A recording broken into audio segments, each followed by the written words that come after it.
Dear students, Chapter 1 of Geography, Resources and Development is continue. This is the 7th video of the chapter.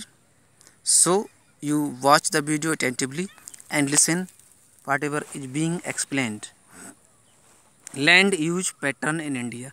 तो इस video हम जानेंगे land use pattern क्या होता है. The use of land is determined both by physical factors. ज़मीन का use determine किया जाता है फिजिकल फैक्टर्स के द्वारा, जैसे topography, climate, soil type, as well as human factors जैसे कि population, density, technological capability and culture and tradition etcetera. फिर इस बात को दोहराते हैं कि लैंड यूज पैटर्न किस किस बात पर डिटरमाइन करते हैं. फिजिकल फैक्टर इसमें शामिल हैं. पहला टोपोग्राफी.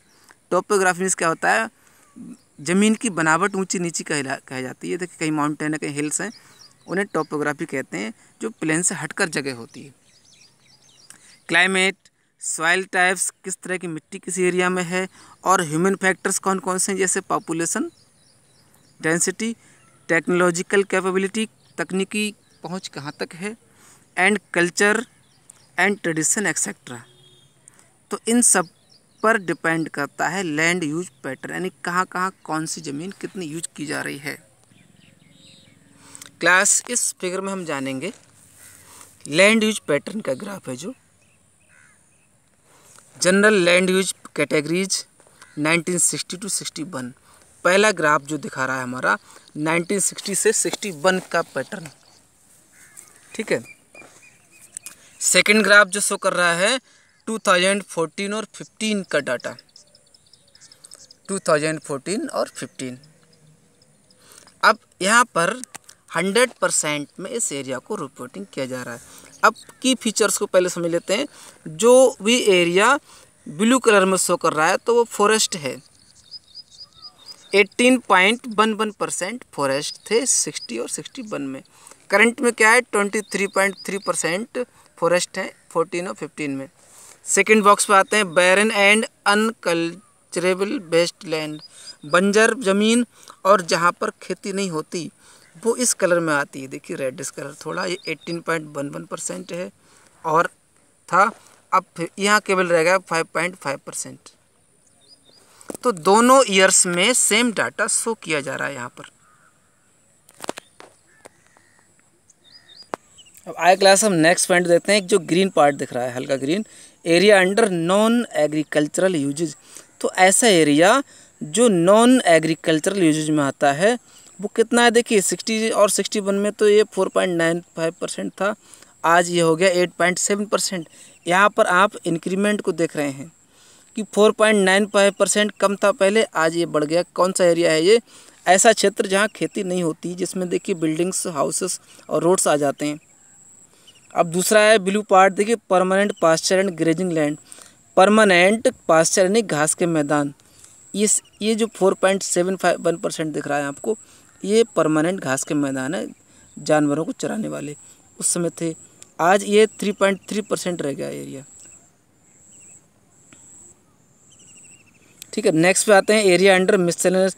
अब मिक्सिंग वर्क के लिए एरिया जो है, देखिए ट्रीज हैं, क्रॉप्स हैं, ग्रोव्स हैं, ये ब्लू पार्ट में दिख रहा है आपको. देखिए 1.50%. अब करंट में केवल ये 1% रह गया है. तो फॉरेस्ट बेल्ट हमारा कम हुआ. कल्चरेबल वेस्टलैंड जो है, येलो पार्ट जो दिख रहा है हमारा, इसमें 4% है यहाँ पर, और यहाँ 6.23% था कभी, ठीक है. फैलो अदर देन करंट फैलो. तो फैलो ज़मीन जो परती ज़मीन होती है, फर्टिलिटी बढ़ाने के लिए छोड़ दी जाती है, वो 3.6% करंट में है, उससे पहले 3.5% थी. करंट फैलो और नेट सोन एरिया, यहाँ पर जो मेन जो बात है, देखिए नेट सोन एरिया की. नेट सोन एरिया 1960 में 46.26% था. ये जो एरिया ग्रीन दिख रहा है ये नेट सोन एरिया है. नेट सोन एरिया वो होता है जितने क्षेत्र पर क्रॉप ग्रो हो रही है, कितने एरिया पर फसल उग रही है, वो नेट सोन एरिया कहलाता है. अब करंट में नेट सोन एरिया 45.5% रहा है. तो यहाँ 1% की कमी देखने को मिलती है 14 और 15 के ईयर्स तक. आगे बढ़ते हैं students. Total geographical area India is 3.28 million square kilometre. तो इंडिया का टोटल जोग्राफिकल एरिया कितना है? 3.28 मिलियन स्क्वायर किलोमीटर है। Land use data however is availability only for 93% of the total geographical area. तो land use data available only for, तो land use का जो data है हमारा केवल 93% एरिया का ही अवेलेबल है। Reporting the most of the north east states except Assam has not been done fully. तो आसाम को छोड़ करके ईस्ट के जो स्टेट हैं इन्होंने पूरी तरह सर्वे नहीं किया है, केवल 93% ज़मीन का ही सर्वे हुआ है, वो इसमें दिख रहा है। आगे बढ़ते हैं। Moreover some areas of Jammu Kashmir occupied by Pakistan China have also not been surveyed. तो जम्मू कश्मीर का एरिया जो पाकिस्तान ने ऑक्यूपाई किया है और चाइना का एरिया जो सर्वे नहीं हुआ है। ठीक है, आगे बढ़ते हैं। The land under permanent pasture has also decreased. तो परमानेंट पास्चर के लिए जो ज़मीन है उसमें भी कमी आई है, डिक्रीज हुई है वो। How are we able to feed our huge cattle population. हम अपने बड़े इस जानवरों की पॉपुलेशन को किस तरह फीड कर पाएंगे on this pasture land and what are the consequences of it. और इसके क्या क्या कंसिक्वेंसेस होते हैं, क्या परिणाम होंगे कि जानवरों को हम कैसे, इतनी बड़ी एनिमल पॉपुलेशन है उसको कैसे चारा देंगे। Most of the other than the current fallow lands are either of poor quality. तो जो फैलो लैंड करंट में है या तो वो पुअर क्वालिटी की है, और the cost of cultivation of such land is very high. तो ऐसी लैंड की कल्टीवेशन कॉस्ट या तो बहुत हाई है। Hence these lands are cultivated once और twice in about 2 to 3 year. फिर भी इन ज़मीनों को 2 या 3 सालों में ही केवल कल्टीवेट किया जाता है।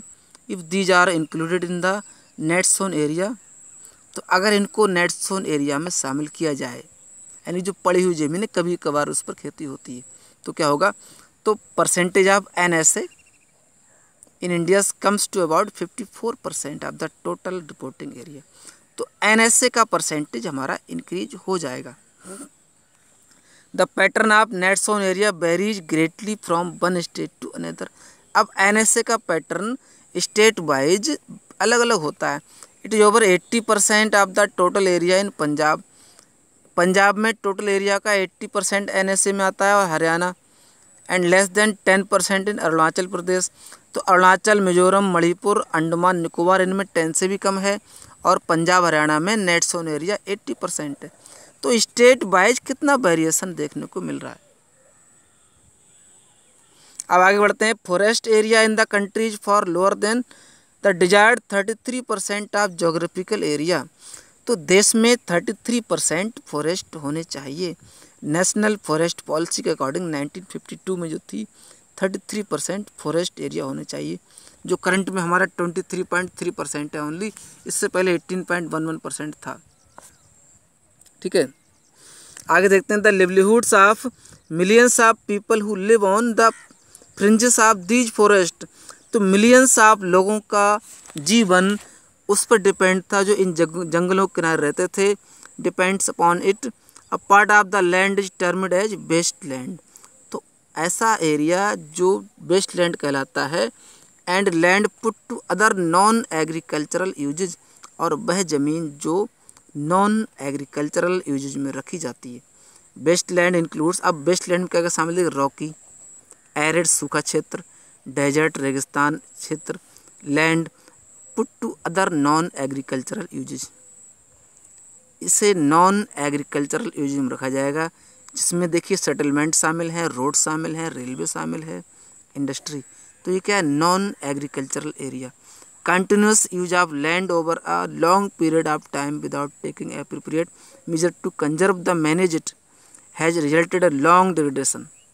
तो कंटिन्यूस ज़मीन का यूज किया जाता रहा है इन सब कामों में, सेटलमेंट में, रोड्स में, रेलवेज में, इंडस्ट्रीज में।